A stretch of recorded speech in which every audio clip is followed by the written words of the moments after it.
नमस्कार, मी प्रज्ञा. साधी सोपी रेसिपी या सिरीजमध्ये 9वी रेसिपी आज शेअर करते आहे. आज बनवणार आहे सुरणाचे काप. त्यासाठी मी सुरण घेतलं आहे, त्याची सालं काढून त्याचे तुकडे करून घेतले आहेत. आता हे मीडियम साईजचे तुकडे मी केले आहेत. त्यामध्ये मी लिंबू पिळला आहे आणि तो व्यवस्थित कापांना लावून घेतला आहे. आता त्यामध्ये हळद, तिखट, मीठ, धणा जिरा पावडर, मालवणी मसाला आणि हिंग देखील घातला आहे आणि हे व्यवस्थित कापांना लावून मी एका बाजूला ठेवून देणार आहे.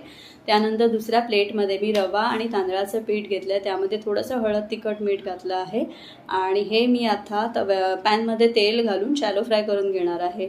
आता हा सगळे काप मी असे दाखवल्याप्रमाणे घोळवून घेते आहे आणि पॅनमध्ये कमी तेलामध्ये हे मी शॅलो फ्राय करून घेणार आहे. आता हे दोन्ही बाजूनी अगदी व्यवस्थित खरपूस होईपर्यंत आपल्याला तळून घ्यायचे आहेत. आता हे व्हायला फारसा वेळ लागत नाही, 1-5 मिनिटांमध्ये हे शिजतात आणि अतिशय सोपी रेसिपी आहे आणि चविष्ट अशी रेसिपी आहे. त्यामुळे ही नक्की ट्राय करून बघा आणि आवडली तर चॅनलला लाईक करा, शेअर करा, सबस्क्राईब